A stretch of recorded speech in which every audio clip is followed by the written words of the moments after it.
What kind of human being in the name of authority would bring out an older man without his clothes in the freezing cold, drive off with someone else's 1-year-old baby in the back seat, detain a 5-year-old child, shoot more than 12 people, including the deaths of at least 3?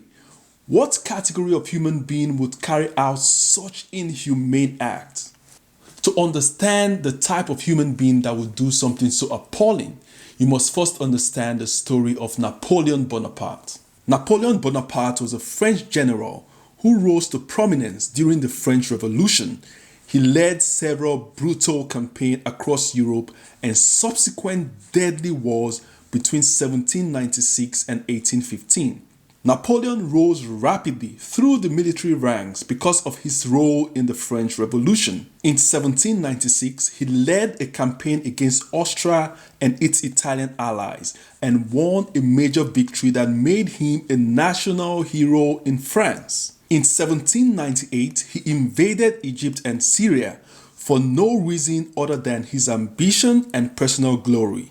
In November 1799, Napoleon orchestrated a coup that overthrew the French system of government and replaced it with the consulate. This ultimately made him the first consul of the Republic and, in practice, the dominant ruler of France. In December 1804, Napoleon crowned himself Emperor of the French. His desire to continue expanding his influence and authority broke down a peace agreement that had been signed between France and Britain. That dissolution led to what is now referred to as the Napoleonic Wars, which took place between 1803 and 1815. The Napoleonic Wars were massive conflicts across Europe. Napoleon Bonaparte could not restrain himself.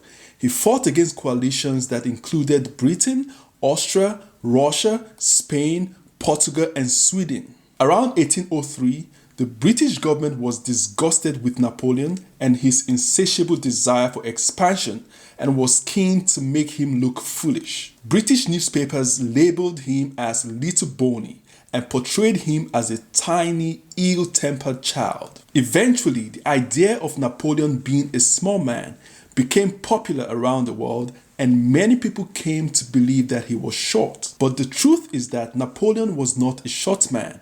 He is said to have been about 5 feet 7 inches tall, which was the average height of a Frenchman during his era. The idea behind this sentiment is that people tend to overcompensate for certain deficiencies through displays of aggressive behavior. In 1920, psychologist Alfred Adler developed the concept of inferiority complex, which ultimately gave rise to the term Napoleon Complex, also known as Napoleon Syndrome. Today, most people refer to it as the short man syndrome. Whether you call it Napoleon Complex, Napoleon Syndrome, or short man syndrome, the main idea is the same.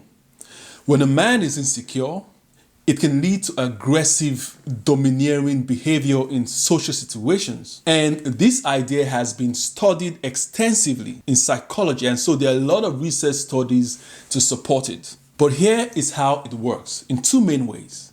Firstly, when a man feels insecure about his competence, his masculinity, or how he looks, his attractiveness, he's more likely to perceive a neutral situation, an ordinary situation, as threats, just like you see with the eye situations. And so he becomes aggressive and tries to be dominant, just as a way to feel control or just to massage his broken self-esteem. And secondly, when a man belittles other vulnerable people, it is just a way to compensate for all the deficiencies that he has. What is really happening internally, right in his head, is that I don't feel enough. So externally, it becomes I need to prove that I am enough. I need to prove that I am above you. And that leads to someone breaking into a house and forcefully taking an older person out into the freezing cold, freezing weather, without giving him the chance to put on his clothes. It leads to someone detaining a 5-year-old child when all the child just wants to do is to be in school. It leads to someone driving off with a 1-year-old child without a second thought of how appalling that is. And sadly, we've seen all the shootings and killings of innocent people on the streets. The bottom line is that when you have men with insecurities and damaged self-worth in positions of authority, like you have around the country, people are going to get hurt and killed. And now if you're listening to this and you feel like these actions are just insane, I feel your pain. But you must remember that at the end of the day, these insecure, low self-esteem, maxed men are Americans, and they may even be your neighbors. However, if you believe that this kind of inhumane treatment of vulnerable people is justified, I have good news for you. America has some of the best psychotherapists in the world. They can really be of help to you. I have also been helping fellow Americans work on their self-esteem, and I'll be very glad to have you as a client.